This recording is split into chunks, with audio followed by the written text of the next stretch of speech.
Biar ini menjadi nyanyian yang lahir dari kedalaman hati kami yang paling dalam. Bahwa sampai kapanpun Tuhan tidak pernah tinggalkan kami. Kami percaya bahwa Engkau tidak hanya sanggup menuntun kami, tapi Engkau mau menuntun kami. Engkau tidak hanya sanggup menolong kami, tapi Engkau mau menolong kami. Ada banyak orang mampu menolong kami, tapi belum tentu mau menolong kami. Ada banyak orang mau tolong kami, tapi belum tentu sanggup menolong kami. Kami bersyukur karena kami punya Bapa yang tidak hanya mau menolong, tapi juga mampu menolong. Engkau mampu, tapi Engkau juga mau. Engkau mau, tapi juga mampu. Artinya bahwa Engkau punya kasih, artinya mau dan Engkau punya kuasa. Engkau mampu menolong kami. Terima kasih, kami bangga memiliki Engkau Tuhan, Bapa yang sangat baik. Di tengah situasi apapun, yang kami tahu adalah pertolongan-Mu tidak pernah terlambat. Engkau selalu tepat waktu, menurut waktu, cara dan kedaulatan-Mu. Ajar kami selalu bersyukur, ajar kami untuk tidak punya respon yang salah. Karena Tuhan berdaulat atas waktu, atas kehidupan, atas apa saja. Terima kasih Bapak, kami bersyukur untuk waktu kami boleh bersekutu. Kami percaya ini semua karena kebaikan Tuhan. Berbicaralah lewat firman-Mu, hamba-Mu yang terbatas, yang tidak memiliki apapun kalau boleh ada di sini. Ini semua karena anugerah Tuhan. Berbicaralah, kami haus dan lapar Tuhan. Kami buka hati untuk Engkau berbicara buat setiap kami. Di sudut manapun kami duduk, kami tahu Tuhan, tangan-Mu sanggup menjamah kami. Tangan-Mu sanggup mengubahkan kami. Tangan-Mu sanggup memulihkan apa yang rusak menjadi baik.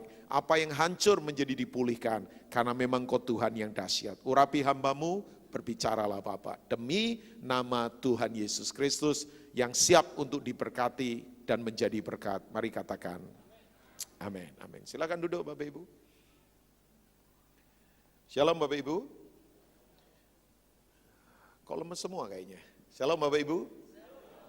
Ya, nah saya bersuka cita boleh ada di Gereja Betani yang ada di Sukomanunggal. Ya, terakhir saya datang di ibadah sore, kira-kira bulan Februari kalau nggak salah ya.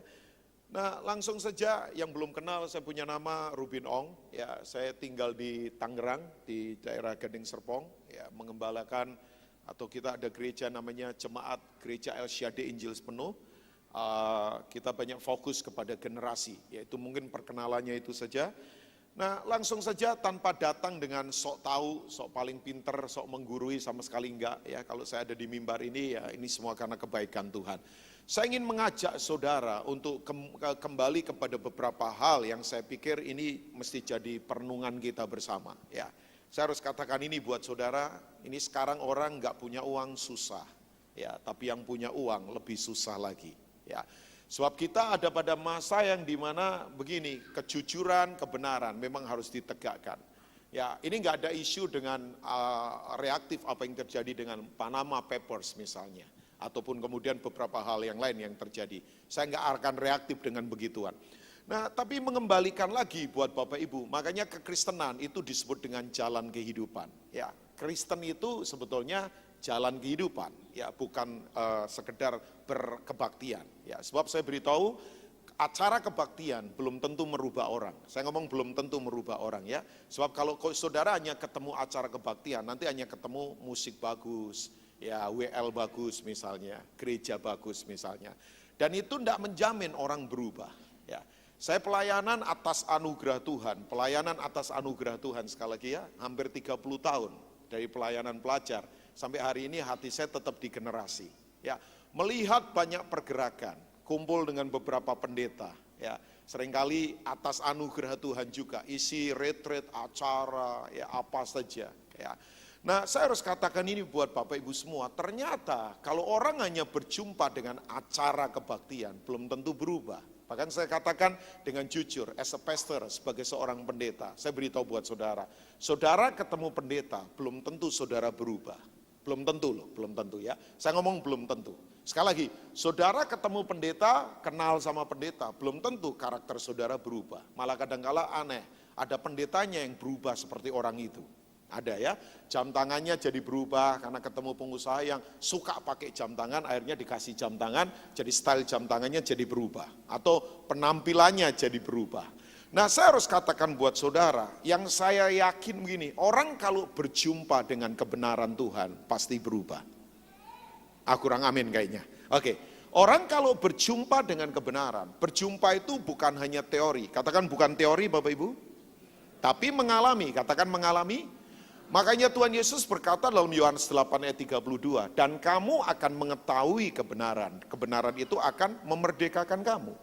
Kata mengetahui dalam Yohanes 8 ayat 32 bukan knowledge. Ini not talking about knowledge. Sebab banyak orang pengetahuannya hebat, tapi ternyata kalau tidak mempraktekannya percuma. Ya, orang tanya begini sama saya, loh Pak Agung ada di mana ya Pak Agung? Pak Agung ada di mana Pak? Oh ada di belakang. Lambaikan tangan boleh Pak Agung? Oh lagi di belakang, oke. Enggak, saya pikir soalnya enggak terlalu kelihatan. Tadi ngobrol sama Pak Agung, enggak, kita ngobrol beberapa hal sama Pak Agung tadi di ruang mana itu? Ruang pembicara atau ruang interogasi itu Pak sebetulnya ya. Nah ruang pembicara ya ada di depan sana. Nah tadi ngobrol beberapa hal kiri kanan tentang kehidupan. Nah saya harus katakan buat Bapak Ibu, orang kalau tanya begini sama saya, Pak Rubin pelayanan sudah berapa lama? Kadang kan ditanya begitu, ya atas anugerah Tuhan, hampir 30 tahun melayani. Ya, jadi dari usia muda saya melayani, sampai hari ini atas anugerah Tuhan. Orang tanya begini, yang paling susah dalam pelayanan apa Pak? Saya beritahu, berkhotbah enggak susah. Apalagi kalau orang dipanggil sebagai pembicara pengkhotbah, gampang kok khotbah. Percayalah, kalau dia dipanggil sebagai pembicara. Oh ya, main musik, ya saya sedikit bisa main musik. Gampang lah main musik. Ya, kalau belajar musik, bisalah. Ya. Nah orang berkata paling susah apa Pak Rubin? Pelayanan misi ke pedalaman tanpa fasilitas. Mungkin bisa susah, tapi itu bisa kita lakukan. Tapi jujur kalau orang tanya saya, yang paling susah sebagai pelayan, sebagai orang Kristen adalah ini dia. Saya harus melakukan yang saya khotbahkan, dan saya harus khotbahkan yang saya lakukan. Nah itu enggak gampang. Kok enggak ada yang amin kayaknya? Oke. Untuk saya melakukan yang saya khotbahkan, dan saya khotbahkan yang saya lakukan, artinya enggak nipu dalam kehidupan. Itu not that easy for me. Buat saya itu enggak gampang. Oh yes.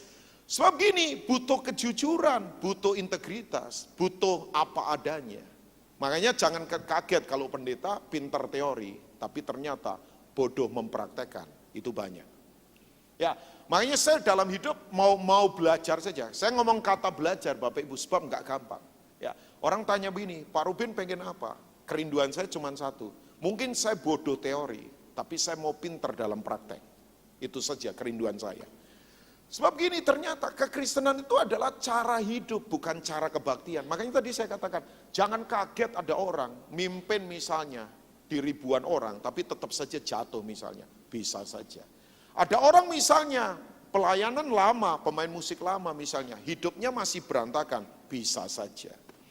Sebab ibadah kebaktian itu enggak akan menjamin orang berubah. Bahkan saya harus katakan buat Bapak Ibu, sorry itu saya, nyanyi lagu rohani enggak membuat orang rohani loh, percayalah. Kadang-kala ada orang nyanyi lagu rohani karena perasaan saja. Apalagi lagu rohani sekarang, wih melodinya bagus-bagus. Agak melo-melo lagi ya. Kayak gaya-gaya Korea begitu sedikit sekarang ya. Oh ya lagu-lagunya kan bagus-bagus ya. Wow, saya kadang-kala kalau lihat orang, wih sampai perasaannya tersentuh ya kan. Nah saya beritahu buat saudara, nyanyi lagu rohani tidak menjamin orang rohani. Kalau orangnya tidak mempraktekkan kebenaran firman. Yang setuju katakan amin. Nah saya akan membawa ini buat saudara, sebab gini, kita itu ditebus bukan dengan cara yang ecek-ecek. Enggak. Oh yes. Sebab kita ditebus dengan cara yang sangat mahal. Oke. 1 Petrus 1 ayat 18 sampai 19 kalau ada ditampilkan boleh di screen. 1 Petrus 1 ayat 18 sampai ayat yang ke-19. Saya harap coba kita merenung bersama-sama ya. Supaya kita dapatkan beberapa prinsip ini. Sebab saudara keluar dari tempat ini, pertempurannya enggak gampang. Saya tahu ada sementara saudara duduk di sini, bisnis lagi berat, market lagi turun loh sekarang. Oh ya, sementara saudara duduk di sini ada yang lagi menghadapi masalah kesehatan yang nggak enak. Ya, ada yang kemudian sekarang lagi berat berkeluarga, ada yang lagi berat dalam semua aspek kehidupan. Saya tahu nggak gampang dihadapi. Makanya kemudian kita mesti sadar, kita kembali ke prinsip ini. Nah Petrus berkata begini nih. Sebab kamu tahu, kata tahu di sini memakai kata, mestinya pakai kata ini, ginosko. Harusnya begini, kamu mengalami kan pengalaman hidupmu bersama Tuhan. Bahwa kamu telah ditebus dari apa Bapak Ibu? Cara hidup, bukan cara kebaktian. Kita itu ditebus bukan untuk cara kebaktian. Bukan. Kita itu ditebus dari cara hidup.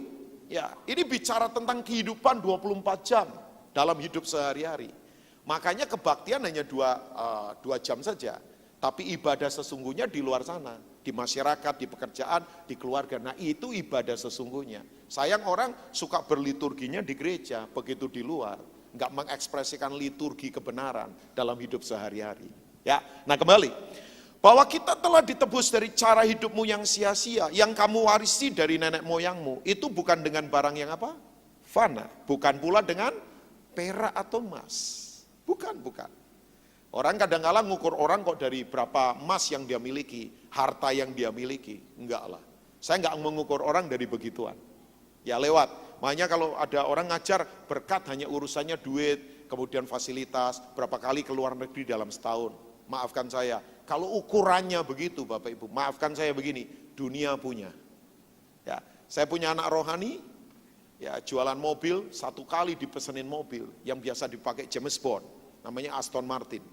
Coba, saking pengennya model baru orang itu, beli cash, bayangkan, 2 unit. Sampai akhirnya diterbangkan naik pesawat dari UK, pakai kargo pesawat, supaya cepat barangnya ada di Indonesia. Karena dia mau tampil pertama kali yang pakai jenis Aston Martin yang begitu. Saya tanya harganya berapa? Mendekati hampir 6 miliar. Jadi 2 mobil hampir 12 miliar. Orang ini belinya cash. Bayangkan cash itu, ya dolar dibawa. Itu duit semua enggak campur daun loh Bapak Ibu. Bayangkan, enggak yang tahu mobil pasti tahu lah harga Aston Martin kan. Saya enggak terlalu tahu mobil, diceritain dia saja. Sampai itu orang bawanya kantong kresek yang gede kayak tempat buat sampah yang gede itu, dipikul bayangkan. Dihitung pakai US dollar. Wow, saya kemudian tanya, yang beli orang Kristen bukan?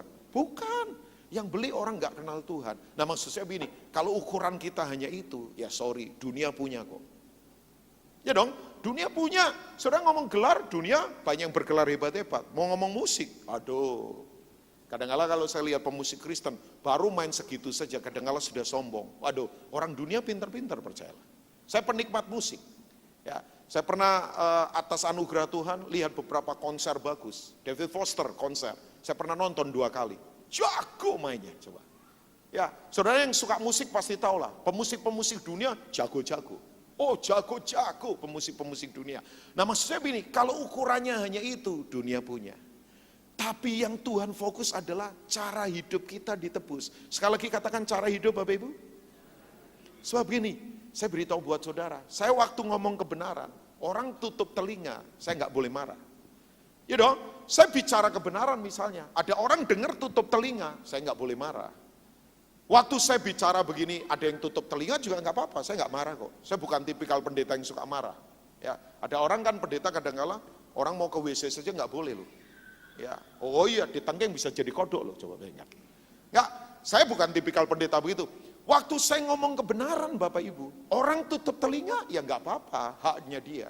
Tapi saya beritahu, orang nggak bisa tutup mata kalau lihat hidup saya benar. Berani tutup mata, nabrak. Saya ulangi lagi, orang bisa tutup telinga waktu saya bicara kebenaran, ya nggak apa-apa. Tapi orang tidak bisa tutup mata kalau lihat hidup saya benar. Berani tutup mata, nabrak. Kalau nabrak luka kita doain malah bertobat. Jadi orang di luar sana Bapak Ibu, kalau saudara ngomong kebenaran tutup telinga, ya bukan kemudian mereka marah. Mereka butuh bukti, teori saja atau memang dihidupi. Tapi orang nggak bisa tutup mata kalau lihat hidup kita benar. Saya ulangi lagi, saya nggak bosan-bosan ulangi kata ini.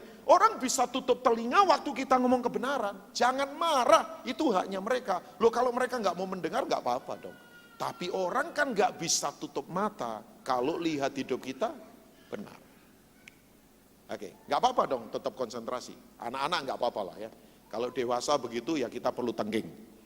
Ya, enggak, anak-anak enggak apa-apa, saya enggak terganggu sekali lagi ya. Oke, konsentrasi kembali kepada beberapa poin. Kok kayaknya saya ditolak di sini ya? Saudara bersuka cita?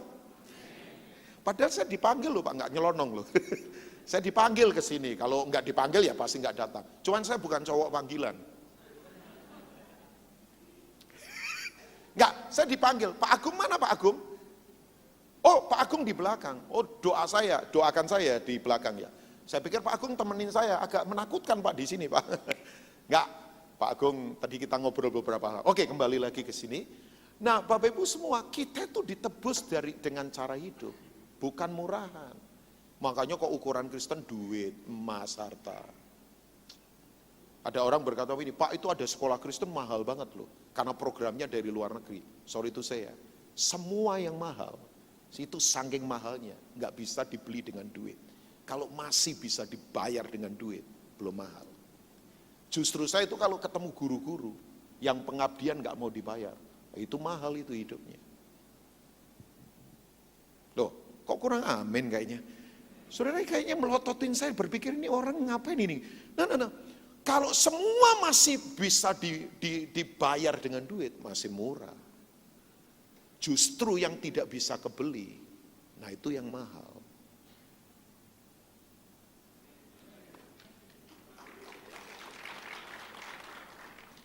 Ini kayaknya kurang diajar dalam ini saudara ini ya. Nah, saudara tahu nggak?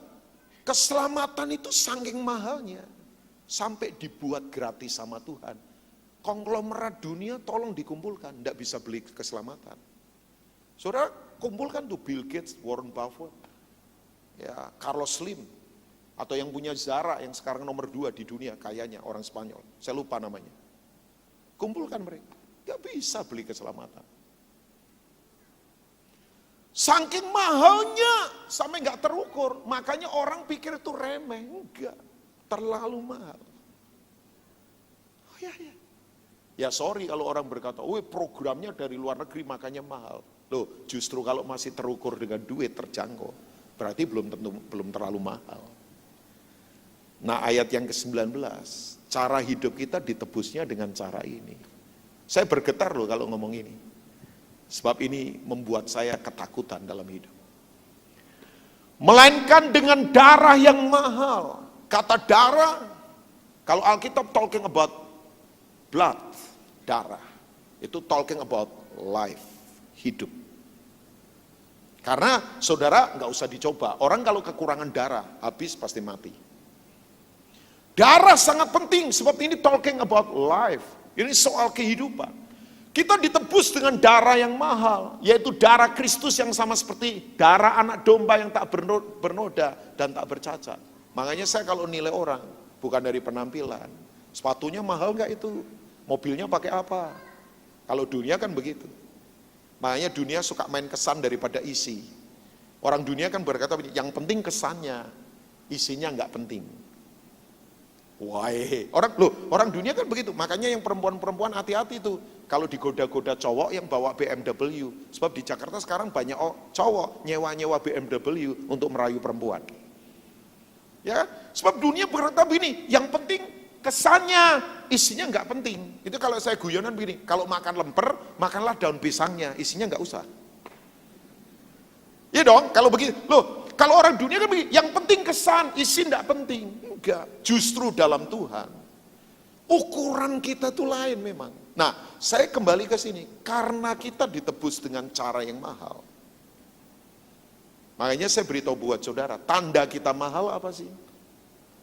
Loh, tanda sesuatu mahal itu apa sih? Saya kan tadi ngomong, bukan soal sepatu harga berapa, pakaian harga berapa, mobilnya seri apa. Bukan. Tanda bahwa kita mahal ada beberapa. Saudara percaya kita mahal? Amin. Makanya jangan jual diri secara murahan. Teman saya berkata begini, harga-harga di Indonesia ini naik semua sekarang. Yang murah cuman harga diri katanya. Ya kan naik semua katanya, guyonannya sampai begitu tuh. Yang murah harga diri, sebab banyak orang jual dirinya secara murah.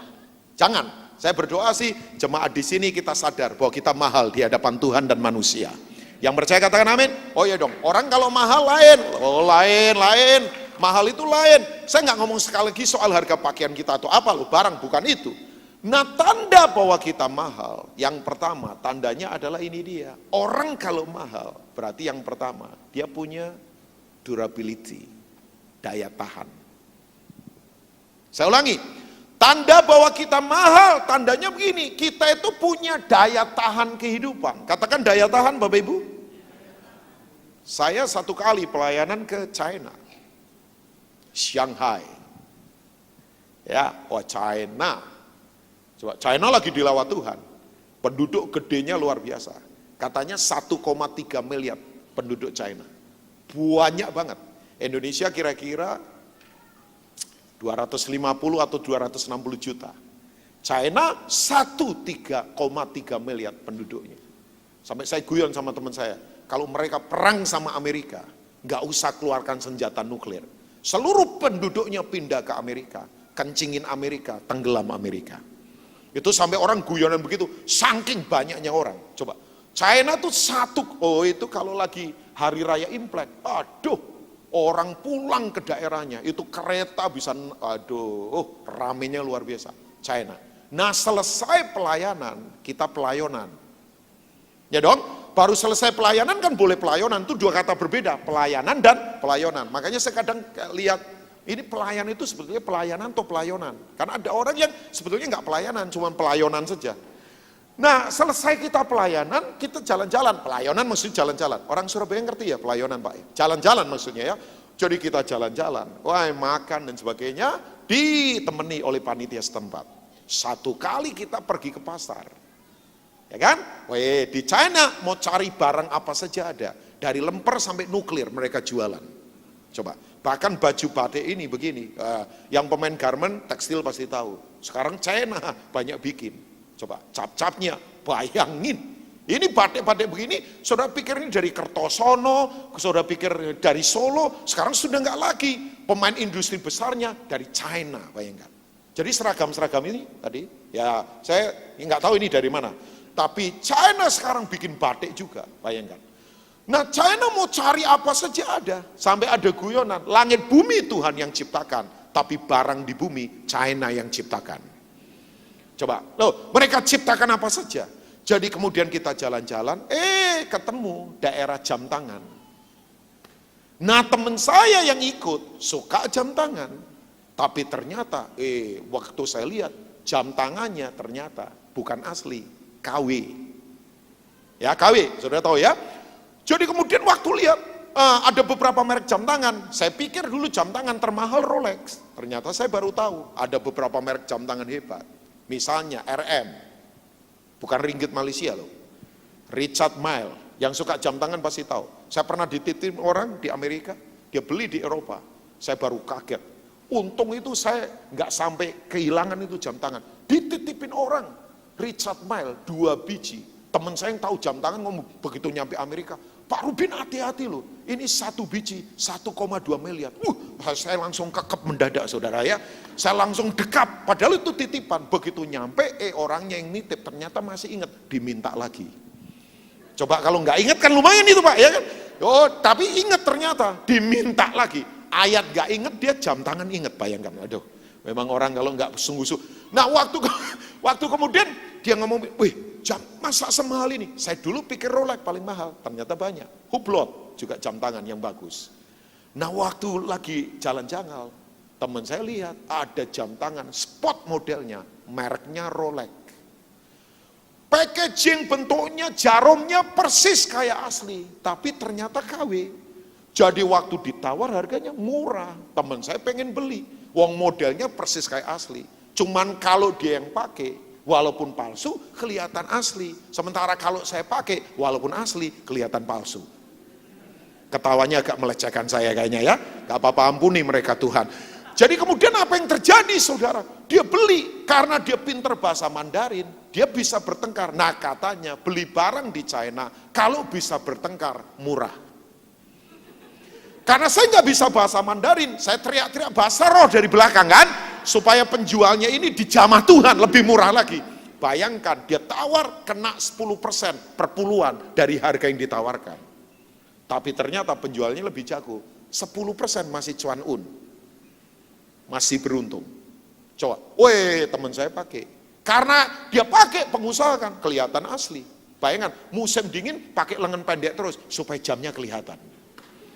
Ya akibatnya tolak angin tiap hari. Nah saudara tahu, kita lagi makan. 3 hari setelah beli, kita lagi makan. Makan Chinese food. Minumnya harus itu dia, Chinese tea kan. Ngelontor minyak, ngelontor lemak. Nah coba bayangkan Chinese tea, lemak saja luntur. Coba saudara tahu, waktu dia lagi ngambil Chinese tea, nggak tahu kenapa, tangannya kesenggol, nyiram jam tangannya. Begitu nih jam tangan kesiram, saudara tahu nggak butuh waktu lama, sekian detik, mati. Hanya sekian, uang KW nggak asli, mati. Dia tengking-tengking, nggak bangkit. Itu kan bahasa rohani. Saya ngomong begini, sudahlah, setelah jadi Kristen 3 hari kan harus dibaptis. Ya ini bahasa rohani, karena ketemu pendeta ngomongnya begitu. Jadi kemudian begini, apa yang terjadi? Dia marah-marah, dia ngomel-ngomel. Saya ngomongin, bos, mengucap syukur. Mengucap syukur dalam segala hal. 1 Tesalonika 5 ayat 18 kan. Mengucap syukur bukan untuk jam tangan yang mati, tapi tetap bisa mengucap syukur walaupun dalam keadaan jam tangan mati. Saya tidak mengucap syukur karena jam tangannya mati, tapi saya berkata, tetaplah mengucap syukur walaupun dalam keadaan jam tangan mati. Loh, saya tidak mengucap syukur untuk misalnya barang saya yang hilang, tapi saya tetap bisa mengucap syukur walaupun dalam keadaan barang saya hilang. Lain loh levelnya. Saudara, begitu jam tangannya mati, tahu nggak? Dia ngomel. Dia copot jam tangannya karena digoncang-goncang nggak bisa hidup lagi. Dia masukkan ke tong sampah. Langsung dari situ ada pelajaran menarik. Saya beritahu, semua yang tidak mahal itu masuknya ke tong sampah. Karena begini, nggak punya daya tahan. Tanda bahwa kita mahal, kita itu punya daya tahan. Nggak gampang ngomel, nggak gampang bersungut, nggak gampang dikalahkan keadaan. Berapa banyak orang Kristen gara-gara pasangan yang nggak seiman saja rela tinggalkan iman. Sorry ya, hanya gara-gara duit iman digadekan. Saya dengar ada satu pengusaha untuk untung 5 juta saja sampai berani melanggar firman. Saya tahu begini, nggak punya daya tahan. Oh Pak Rubin jangan ngomong begitulah, daya tahan buat. Oh saudara keluar dari tempat ini, di luar sana cuacanya ekstrim. Oh ganas di luar sana. Badai lagi luar biasa. Panas, saya tidak ngomong cuaca fisik ya, tapi kondisi. Kalau menurut saya ini sudah perang mata uang, tinggal perang dunia saja ini. Oh ya dong, sudah Amerika dengan Arab, coba turunkan harga minyak. Supaya Rusia kelimpungan kan. Tapi Rusia nggak kalah pintar. Mereka punya kekuatan senjata yang bisa disuplai kemana-mana. Makanya kalau sekarang ini kawasan panas di mana-mana, nggak main-main. Saudara, apa yang terjadi di Korea Utara dan Korea Selatan itu bukannya sekedar perang 2 negara. Di belakang situ, saudara, itu nggak main-main. Oh sekarang kawasan panas di mana-mana. Maksudnya begini, kita ada di tantangan yang tidak gampang. Makanya tadi saya katakan, market lagi turun. Orang lagi banyak yang stres sekarang ini. Ya dong? Makanya sosial media kan sekarang lakunya luar biasa karena banyak orang stres. Hati-hati yang suka ngepost ya. Posting, pet, Facebook atau apa. Ada beberapa orang kalau ngepost nggak ditanggapi, langsung stres loh. Sampai telepon temennya, kok nggak ada respon apapun, coba bayangkan. Nggak, banyak orang sekarang lagi ngalami tekanan yang tidak gampang, saya tahu. Saya sadar Bapak Ibu kesini tadi nyanyi kita boleh bagus, karena memang aransemen musik bagus. Tapi isunya bukan itu. Oh, saya suka nyanyi. Sebab kalau saudara keluar dari tempat ini, masih punya daya tahan enggak? Masih ada durability enggak? Oke. Yesaya pasal 40, coba lihat. Orang kalau nggak punya daya tahan, ya gampang kecewa, ngomel, ininya jelek. Ya orang Surabaya ngomong, sorry kalau ini kasar ya, miso itu betul nggak? Orang Surabaya miso nggak Pak? Bener ya, bahasa miso itu ngomong kotor begitu tuh. Bener ya? Ya takutnya salah, sebab ini kosakata ini jarang saya ucapkan. Ya, oke, enggak, orang kalau punya daya tahan, enggak punya daya tahan sudah gampang kecewa, kepahitan, ninggalin Tuhan. Ya dong, pembosan. Nggak punya kekuatan dalam kehidupan. Oh, daya tahan penting. Musim cuaca yang ekstrim kalau nggak punya daya tahan gampang sakit. Gampang sakit. Nah, ini ayat daya tahan. 1700 tahun yang lalu seorang nabi muda namanya Yesaya. Dia banyak bernubuat, tapi kata-katanya di ayat 30, coba lihat. Kamu main piano, maju ke depan. Temenin ya saya sebentar, ya sambil main ya. Sebab beberapa mata kayaknya melototin saya, jadi saya butuh teman lah ya. Enggak sebentar saya akan selesai. Ya, kira-kira saya akan dikasih waktu, Pak Agung 45 menit kalau nggak salah ya. Kira-kira ya. Mainlah. Lagu Korea boleh lah atau apa. Janganlah. Lagu apa? Enggak, pelan-pelan saja main sebentar. Siapa tahu saya nyanyi, siapa tahu ya. Nah ini dia. Coba Bapak Ibu. Aneh ini. Orang-orang muda menjadi apa? Lelah dan lesu. Wong muda kok lelah lesu ya. Aneh. Angka aborsi di Indonesia tiap tahun 5,2 juta kasus. Aborsi artinya ini, orang nggak mau bertanggung jawab, mau enaknya tapi nggak mau bertanggung jawab, tapi nggak main-main. Semua pembantaian anak itu ujungnya adalah kutuk turun buat kota dan bangsa. Sejak Amerika tahun 1973 legalkan aborsi, sampai hari ini janin yang dibantai ratusan juta janin yang tercatat. Begitu mereka melanggar hukum itu, saudara tahu nggak main-main. Langsung pertama kali dalam sejarah Amerika kalah perang, ditampar memalukan oleh negara kecil namanya Vietnam. Kalah mereka. Saudara pikir itu kebetulan? Semua yang melanggar kebenaran menurun. Makanya tadi saya ngomong, Kristen bukan cara beragama. Ini bukan cara kebaktian, tapi cara hidup. Ya. Saudara, apa yang terjadi? Orang-orang muda menjadi lelah dan lesu.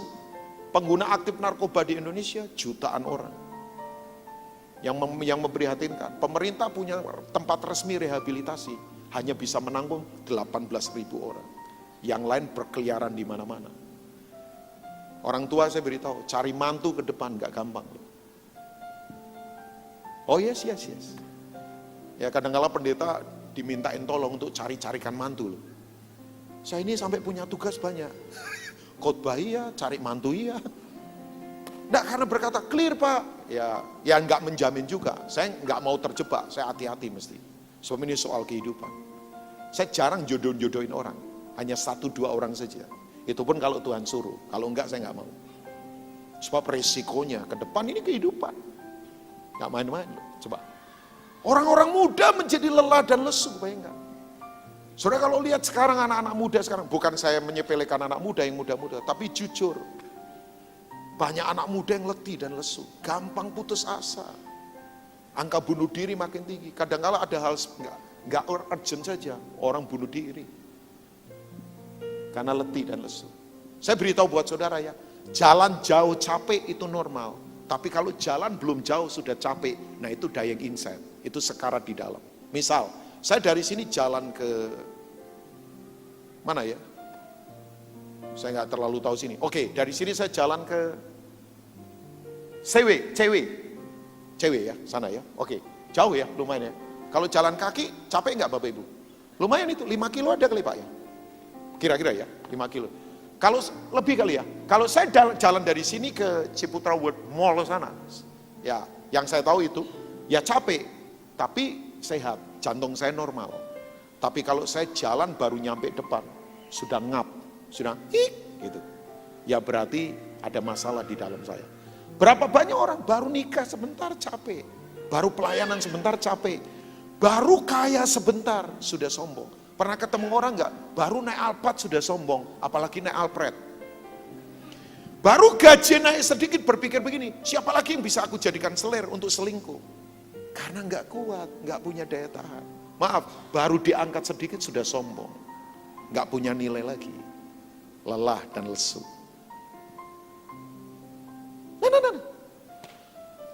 Teruna jatuh tersandung, bayangkan. Negara kita dikagetkan dengan beberapa. Ini bukan isu apa. Ya kan? Seharusnya teruna-teruna yang kuat, malah beberapa tersandung sekarang. Ayat berikutnya. 31. Tetapi. Saya suka kata tetapi. Katakan tetapi. Artinya beda ini dari yang ini. Memang kita beda. Kita ditebus dengan cara hidup. Makanya saya mau spirit agamawi kita runtuh betul-betul. Kita bukan hanya sekedar soal keplok-keplok, nyanyi-nyanyi. Oh, saya suka nyanyi, saya suka menyembah. Tapi isunya mesti kita ngerti. Bahwa tetapi orang-orang yang menanti-nantikan Tuhan. Kata menanti-nantikan Tuhan bukan sekedar merem. Orang pikir merem, diem. Tapi ini adalah let's go and let's God. Hupako, hupo and ako. You have to listen and understand. Saudara mendengar tapi memahaminya. Karena berserah total pada Tuhan.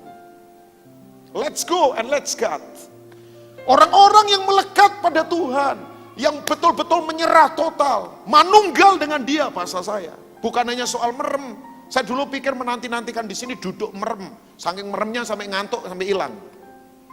Kan katanya tempat ngantuk paling enak itu nomor 2 di gedung gereja. Nomor 1 adalah salon waktu di Krembat. Ya, makanya hati-hati yang sudah mulai pandangan terbuka tapi mata kosong, nah itu sudah mulai ngantuk itu ya. Sebab ini dingin begini kan. Nah, orang-orang yang menanti-nantikan Tuhan, let's go and let's go, berserah total pada Tuhan. Saya suka mendapat apa? Kekuatan baru. Bukan mobil baru, gampang itu. Bukan rumah baru, gampang itu. Bukan jabatan baru, gampang itu. Bukan handphone baru, gampang itu. Kekuatan baru, ini daya tahan. Buat apa punya mobil baru, punya rumah baru, kalau nggak punya daya tahan, hancur. Saya ketemu orang baru punya duit sedikit, hancur karena judi. Hancur karena dugem. Hancur karena nilai nggak ada. Nggak punya kekuatan.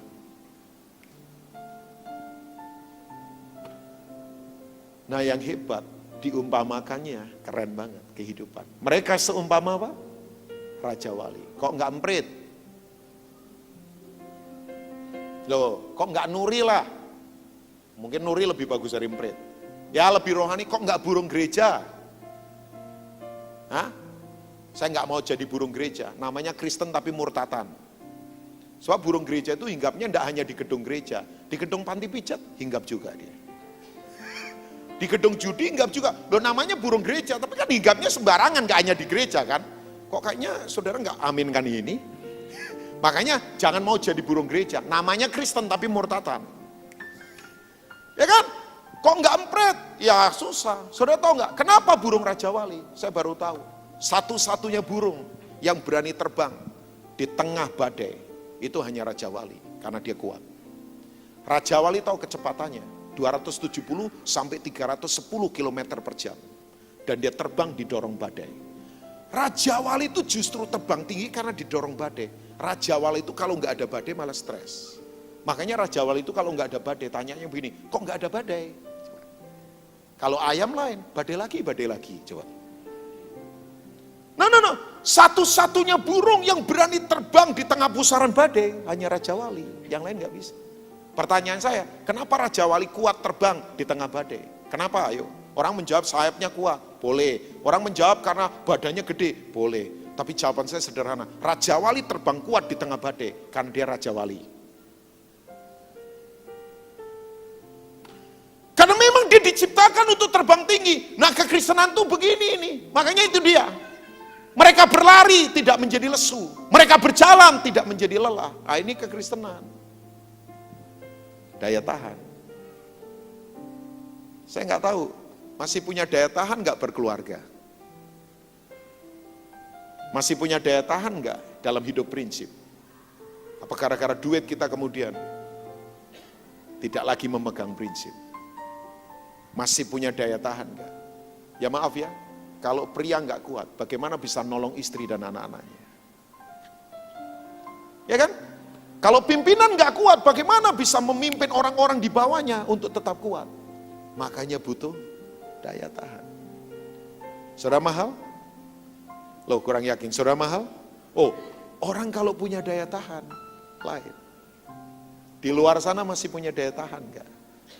Ya, saya tahu kalau saudara benar, orang kantor ngucilin saudara. Fanatik lu, pendeta lu. Bahkan mungkin akan kerjain saudara. Masih punya daya tahan kan? Ya kan? Udah gampang. Butuh daya tahan di tengah tekanan yang luar biasa. Satu kali saya lagi khotbah, ada tamu diundang jadi pesaksi kesaksian. Tamu ini namanya petinju terkenal mantan, Chris John. Oh ya, Chris John. Ya kan? Wow. Begitu saya ngobrol sama dia di ruang tamu, di ruang pembicara, saya baru tahu badannya kecil, waduh, tapi otot semua. Coba begitu lihat tangannya, itu tangan segede-gede itu pisang Ambon, bayangkan jarinya. Itu sampai saya berpikir tuh kalau kena ke muka saya, enggak perlu di altar call, saya tumbang pasti itu. Itu namanya urapan Chris John, bayangkan. Kok saudara ketawa kayaknya, saya dipukul seneng kayaknya ya saudara. Oke, itu begitu lihat tangannya, ya ampun, tangannya gede-gede, otot semua. Wah, begitu lihat sininya, six pack. Kalau kita kan beberapa one pack kan. Ya kan? Wih, itu otot semua itu. Kalau bahasa fitness, orang fitness tahu kering. Kering itu enggak gampang keringetan. Ya. Woi, saya berkata, Bong Chris, terima kasih ya. Waktu itu masih jadi juara dunia itu. Bong membuat Indonesia tertawa. Karena lewat olahraga ini Indonesia terkenal. Ya dong? So salah satu olahraga yang membanggakan Indonesia adalah salah satunya tadinya Chris John itu. Sekarang kan si Daud Yordan kalau nggak salah ya. Saya nggak terlalu ngikutin. Bulu tangkis kita prestasinya agak naik turun kayak jet coaster. Ya masih agak naik turun. Bola kita belum lah. Sepak bola kita, saya nggak tahu ya, cari 11 pemain dari ratusan juta kok nggak dapat. Saya bingung juga ya. Sampai ada koran Inggris berkata begini, sepak bola Indonesia itu biasa, yang luar biasa supporternya. Sampai ada koran Inggris ngomong gitu tuh, sepak bola Indonesia itu masih biasa, yang luar biasa memang supporternya. Saya nggak tahu pilih 11 orang kok masih susah ya, dari ratusan juta orang Indonesia, bayangkan. Nah, saudara begitu saya ngomong, Bung, thank you ya, Indonesia bisa tersenyum karena Bung.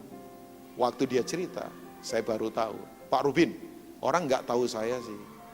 Bapak Ibu tahu nggak? Dia itu dulu sekolah SMP, disuruh lari sama papanya ke sekolah.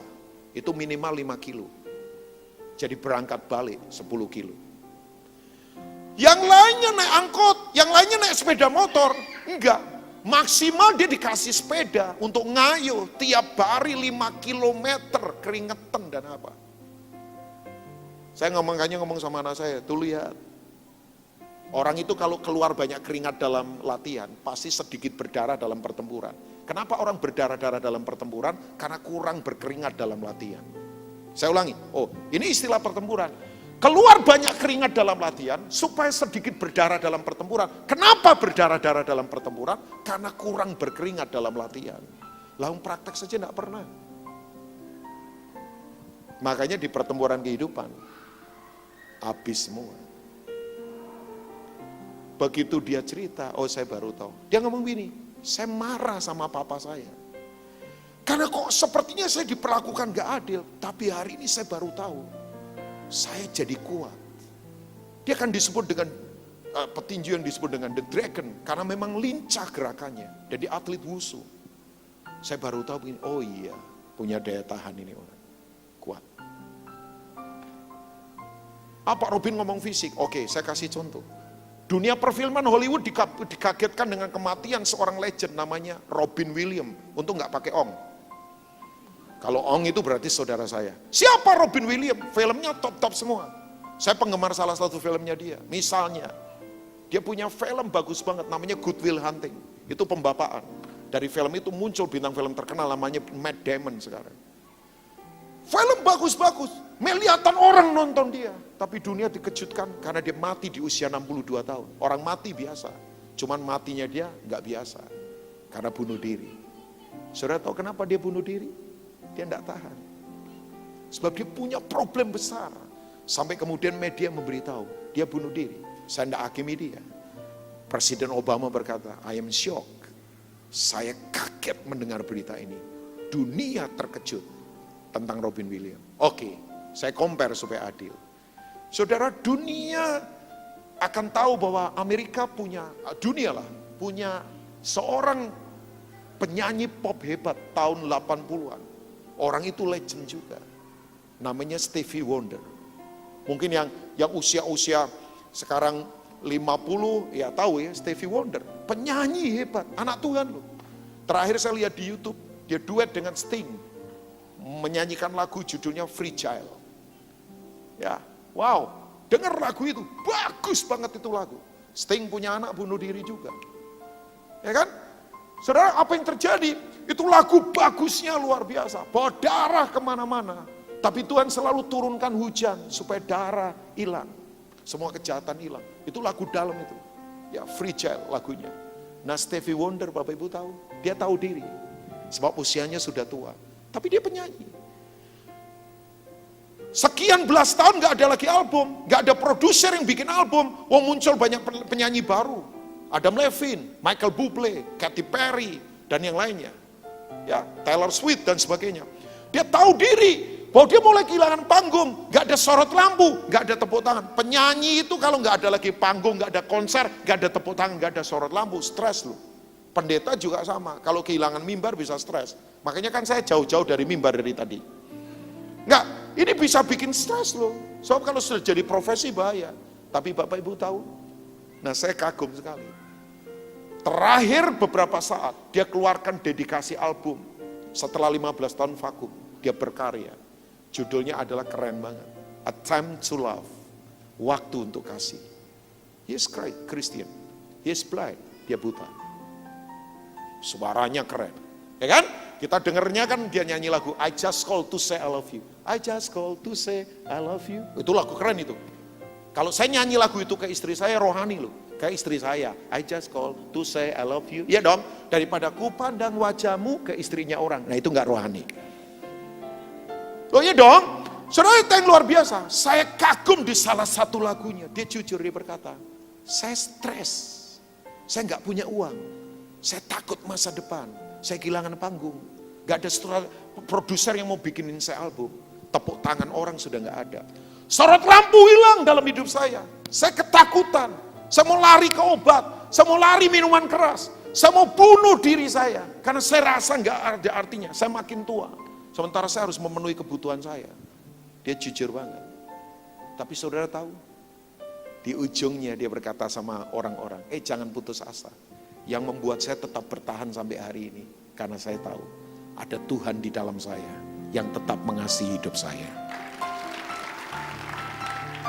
Saya berarti bukan karena panggung, saya berarti bukan karena profesi saya berarti bukan karena talenta saya. Nah itu yang saya sebut begini. Durability inside.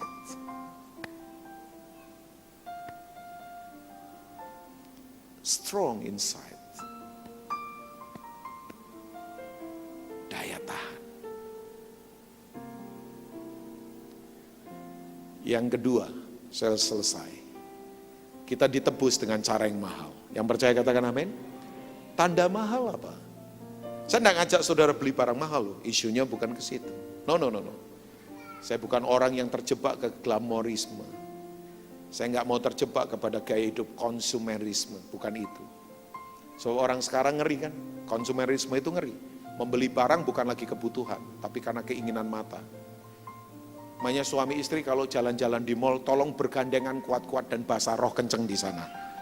Sayang kita ke bahasa rohnya kenceng di gereja, justru di mall itu bahasa roh kenceng itu. Suami kok nggak ada yang setuju dengan saya kayaknya. Tolong istri kalau di counter tas, pegangin erat-erat. Ya. Kalau perlu pakai kacamata kuda. Sampai ada teman saya itu, mesranya kalau lagi di mall. Jadi kalau di mall, istrinya digandeng terus sebagai saudara. Sebab kalau mau membelok kemana-mana, jadi nggak bisa kan saudara ya. Saya ketawa itu lihat dia. Saya berkata, wow strateginya pintar juga. Nah yang kedua, saudara mahal?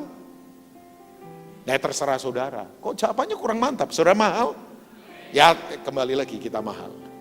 Tandanya apa? Saya tutup dengan ini. Yang kedua, tanda kita mahal, pasti berkualitas. Ya dong, bahwa tanda kita mahal pasti berkualitas. Oke. Mazmur 8, ayat 5-6. Setelah ini saya akan selesai. Sebentar saya akan selesai. Sebab beberapa wajah meminta segeralah selesai pendeta ya. Jadi saya akan selesai. Percayalah, saya tahu diri lah. Tidak perlu karunia kenabian untuk melihat saudara, percayalah ya. Enggak, saya sebentar selesai karena memang sudah waktunya harus selesai. Mazmur 8 ayat 5-6. Ensiklopedia, sosiologi manusia menurut firman ini. Jangan percaya Darwin. Ya, saya itu menyesal ya. Dulu sekolah dicekokin teori Big Bang. Tahu teori Big Bang? Bumi dan makhluk ini katanya hasil dari tabrakan benda di atas, saking gedenya tabrakan, duar gitu turun ke bawah, jadi makhluk hidup. Yang kecil-kecil jadi semut, agak gede jadi kucing, agak gede jadi anjing, agak gede panjang jadi jerapah. Kemudian ada yang jadi monyet. Nah monyetnya itu kemudian naik ke pohon kelapa, ngambil kelapa, makan kelapa. Batoknya dibawa, begitu ngaca di sungai kok brewokan semua. Airnya begini dicukur pakai batoknya kelapa. Nah jadi nenek moyang kita. Aduh, saya marah. Dulu saya marah sama Darwin, teori evolusi. Dulu saya marah, sekarang enggak. Enggak marahnya kenapa Pak Pendeta? Darwin itu mainannya daging. Kalau kita kan mainannya roh, enggak level. Ya dong, kita kan makhluk roh. Walaupun tinggal di daging, kalau dagingnya hilang, rohnya kita kekal. Mainan kita bukan ini lagi. Ya boleh dipermak-permak, tapi harus kuatin roh. Banyak orang permak ininya, rohnya enggak ada. Makanya saudara tahu nggak, Hollywood bikin teknologi hebat, film-filmnya hebat-hebat, tapi nggak ada isinya, nilainya nggak ada, keropos semua. Teknologi boleh hebat kalau nggak ada isi nilainya, percuma. Nah manusia itu, menurut firman, ini dia. Apakah manusia sehingga engkau mengingatnya? Apakah anak manusia sampai engkau mengindahkannya? Siapa sih kita? Wong kita ini cuma debu tanah saja. Kok sampai Tuhan itu mengingat kita, mengindahkan kita, peduli sama kita? Jawabannya di ayat yang ke-6. Namun, walaupun Rubin Ong itu enggak terlalu ganteng, namun, walaupun Rubin Ong itu enggak punya fasilitas banyak, namun, saya suka kata itu, namun. Ya, walaupun Rubin Ong itu biasa saja, namun, coba, nah itu yang penting namunnya ini. Engkau telah membuatnya hampir sama seperti Allah. Not equal, but likeness. Not equalness, tidak sama, tapi seperti, mirip. Engkau telah membuatnya hampir sama seperti Allah. Bayangkan, dan telah memakotainya dengan apa? Glory and honor. Kemuliaan dan kehormatan. Nah kata glory, kemuliaan di sini, pakai kata kabot, doksa. What is the kabot? Glory. What is the glory? God quality, kualitasnya Tuhan. Makanya orang kalau diurapi nggak punya kualitas Tuhan, hanya merinding saja. Karena ada orang ngukurnya urapan dari merinding. Aku diurapi, kenapa? Merinding aku. Saya beritahu kalau ngukur urapan dari merinding, jalan di kuburan pukul 2 malam juga merinding. Tapi apakah itu urapan? Kalau ketemu pacarnya merinding-merinding, itu perlu ditengking. Soalnya itu bukan urapan, itu nafsu namanya. Suami istri yang sudah nggak merinding lagi, nah itu perlu ditengking. Ada suami lihat sekretaris baru merinding, itu lebih ditengking lagi. Yang parah lihat kuda merinding, itu lebih ditengking lagi. Nah kita ngukur urapan kok dari begitu. Urapan itu tandanya apa? Ada kualitas. Soal merinding kan perasaan, feeling. Berkualitas enggak? Sayang sih orang Kristen kadang-kala kalau nggak hati-hati ya nggak hati-hati. Kita ini jago kebaktian tapi nggak jago kehidupan. Karena kualitasnya. Kok hilang? Coba, ayat 6 tadi. Nah ini dia. Nah saya akan tutup di sini dengan contoh orang ya. Matius pasal pertama itu adalah silsilah Yesus. Katakan silsilah Yesus. Dari Abraham ke Daud, 14 keturunan. Daud ke pembuangan Babel, 14 keturunan. Pembuangan Babel sampai ke Kristus 14 keturunan. Ini orang-orang ini genetiknya super. Tapi apakah mereka orang-orang sempurna? Enggak. Saya itu kalau nulis garis keturunan pasti pilihnya yang bagus-bagus lah ya. Tapi silsilahnya Yesus itu ditulis apa adanya. Termasuk begini. Di atasnya itu ada mantan pelacur yang jadi pendeta. Mantan pelacur jadi hamba Tuhan namanya Rahab. Rahab itu pelacur bakti, Dewi Bulan di kota Yeriko. Sebelum Israel memasuki Kanaan, taklukan Yeriko. Nah Rahab itu pelacur bakti itu, pelacur terkenal. Di Dewi Bulan, di kuil bulan, kota Yeriko. Nah itu ditulis itu Rahab. Rahab nanti memperanakan kan. Ujungnya ke Rut dan kemudian ke Isai dan kemudian lahirlah Daud. Nah saya itu kalau nulis garis keturunan pasti saya pilih yang bagus-bagus lah, yang berprestasi. Tapi enggak, di Alkitab itu ditulis apa adanya. Termasuk ini Rahab. Rahab itu mantan pelacur, tapi jadi hamba Tuhan. Gak apa-apa. Mantan pelacur jadi pendeta gak apa-apa. Yang gak boleh mantan pendeta jadi pelacur. Loh, mantan preman jadi pendeta gak apa-apa. Yang tidak boleh mantan pendeta jadi preman. Ya kan? Contoh lagi saudara, Ruth. Who is she? Siapa dia? Orang Moab yang bukan orang pilihan. Tapi jadi nenek moyangnya Yesus karena ketaatannya. Nah, saya akan selesai dengan ayat yang ke-6 Matius 1. Ini orang mahal ini. Coba ayat 1, ayat 6 Matius 1. Nah, ini dia. Kenapa nama Betsheba hilang? Sementara orang yang paling belakang itu nggak ada hubungan. Masa Uria yang melahirkan? Istrinya Uria tapi. Betshebanya namanya hilang. Nama orang ini muncul. Who is he? Nah, ini man of God ini. Ini pria hebat ini. Sudah tahu, Isai memperanakan Raja Daud. Daud memperanakan Salomo dari istri Uria. Pada era Salomo lah, first temple of God berdiri. Bait Allah pertama berdiri. Salomo mendirikan bait Allah. Daud gak bisa. Tapi nama orang ini muncul, Uria. Siapa dia? Suaminya Betsheba. Nah, saya tidak punya waktu, nanti saudara baca. 2 Samuel pasal 11, Daud jatuh. Ya kan? Jalan-jalan di Soto, lihat perempuan mandi. Teman saya ngomel, salah Betsheba Pak Rubin, masa punya kamar mandi gak ada atapnya? Nah, itu pria yang belum pulih, itu belum pria sejati. Daud jatuh, Betsheba diambil, tidur, hamil ternyata. Jangan tanya saya, dia minum multivitamin apa, kok cespleng begitu ya. Hamil Betsheba. Nah, saudara tahu, Daud itu kompleks banget. Pemazmur iya, raja iya, pengusaha iya, mafia iya juga. Sebab begini ternyata, begitu ketahuan Betsheba hamil, aduh, dia pakai cara kasar. Nanti baca 2 Samuel 11, dia undang Uria untuk liburan. Coba, Uria dipanggil untuk liburan. Saya harus baca ayat ini, saya tutup. 2 Samuel 11 ayat 11, saya harus baca ayat ini.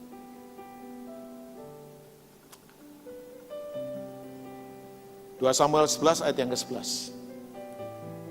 Lihat saudara lemes-lemes begini, jadi saya khotbah agak lemes juga kayaknya ya. Enggak saudara bersuka cita? Saudara semangat? Enggak, sebab ini penting. Kalau kita enggak berkualitas, ya berarti tandanya kita enggak mahal. Saudara yang punya electronic tools, jam dinding yang mahal, yang bagus ya, saya enggak nyebut merek, pasti pakai batunya jenis alkalin. Saya ngomong jenis loh, bukan mereknya terserah, saya enggak mau ngomong merek. Tapi jenisnya alkalin itu daya tahan itu. Semua yang mahal itu harus pakai, yaitu dia, yang daya tahannya kuat.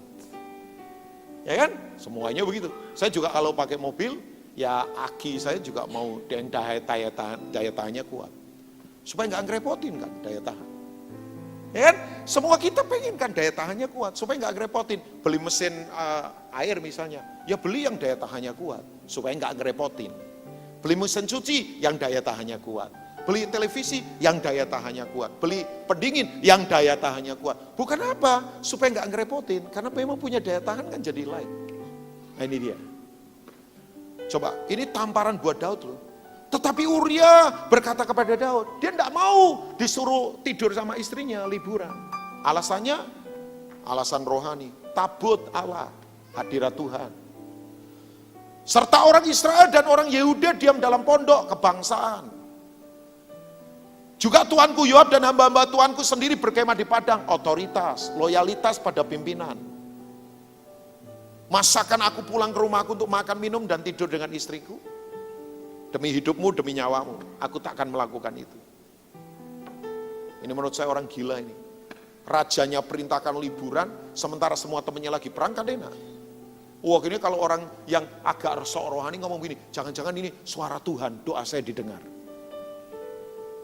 Raja bayangkan, tapi dia berkata begini, enggak Tuhan, tabut Allah ada di sana, hadirat Tuhan. Bangsa kita lagi berperang, kebangsaan, loyalitas pada kebangsaan. Yang ketiga, tuanku Yoab lagi berperang, loyalitas pada pimpinan. Masa aku enak-enakan? Enggak. Saudara tahu, nanti Daud pakai cara kasar. Dia tulis surat. Coba ayat 15. Orang itu ya kalau berkualitas, walaupun dikerjain, dia itu memang pemimpin hebat. Coba, ditulisnya dalam surat itu demikian. Tempatkanlah Uria di mana? Saya beritahu, orang kalau berkualitas, posisinya selalu di depan, nggak di belakang. Bukan pengikut. Pembuat keputusan. Diteladani. Even dikerjain. Ini prinsip rohani. Nggak berhenti di situ, saya suka. Dalam pertempuran yang apa? Paling hebat. Sorry ya Bapak Ibu ya, hidup ini bertempur. Tapi kalau bertempurnya medan tempur yang murahan, maafkan saya, nggak elit. Saya kadang lihat ada kakak adik ribut gara-gara duit. Sampai seumur hidupnya nggak ngomong. Gara-gara warisan keluarga pecah. Gara-gara jabatan gereja kemudian terpecah-pecah. Itu medan tempur yang murahan. Ini medan tempurnya hebat. Karena berhadapan dengan para raksasa. Kemudian kamu mengundurkan diri supaya ia terbunuh mati. Tahu nggak Bapak Ibu? Woi Uria ini hebat. Begitu perang semua ditarik. Dia itu sendirian. Ketulusan hatinya. Dia mengangkat pedang. Sampai nanti begini, terpukulnya Daud. Daud itu sampai nanti mengaku di Mazmur 51, pengakuan dosa. Yang diketahui seluruh dunia. Sampai generasi kita tahu kesalahannya Daud. Gara-gara orang ini. Makanya namanya layak di silsilahnya Yesus. Daud melahirkan Salomo dari istri Uria. Nama orang ini tercantum. Kecepaannya hilang. Urianya. Man of God. Sebab dia tahu dia mahal. Bangsa kita butuh Uria-Uria. Yang akan menyatakan begini. Memang Tuhan kita dahsyat dan hebat. Tuhan memberkati saudara. God bless you. Mari bangkit berdiri bersama-sama. Jangan berdoa dengan biasa. Jangan menyembah biasa saja. Jangan melayani dengan cara biasa. Saudara mahal. Ini gak ada urusan dengan kedudukan, gak ada urusan dengan uang, gak ada urusan dengan promosi dari manusia. Tapi kita sadar siapa kita. Mari angkat kedua tangan, berbahasa roh lah saudara. Kira pasyede karapapa, sembah Tuhan, sembah Tuhan. Yang di depan, yang di tengah, di belakang. Mari angkat tangan saudara. Sadari posisi kita. Kita ditebus dari cara hidup yang sia-sia. Berhenti ngomong sia-sia, berhenti melakukan yang sia-sia. Berhenti buang-buang waktu dengan sia-sia. Karena kita punya nilai yang sungguh dahsyat. Darahnya dicurahkan. Menggantikan kita. Kita mahal. Karena kita memang miliknya. Sekete karababababababa. Sembah Tuhan. Sembah Tuhan. Haleluya. Saya tahu hadiratnya ada di tengah-tengah kita. Yang di depan, yang di tengah, yang di belakang. Dimanapun saudara sekarang berdiri. Horapataka sekete kara. Pernikahan kita mahal. Waktu-waktu yang Tuhan beri mahal. Potensi yang Tuhan taruh sangat mahal. Sedekara baba, dia investasikan sangat mahal, terbaik buat hidup kita. Hikarapata kesekete karababa baba. Sembah dia sedekara baba. Harapata kesedekara baba. Anak-anak muda, jangan pakai waktu kita dengan murah. Jangan pakai hidup kita dengan murah. Sedekara baba. Hikaramata kesekete karababa. Haleluya. Sede karababa. Hikaramata kesede karababa. Hikarapala masandara baba. Sede karababa. Yes Lord. Oh yes.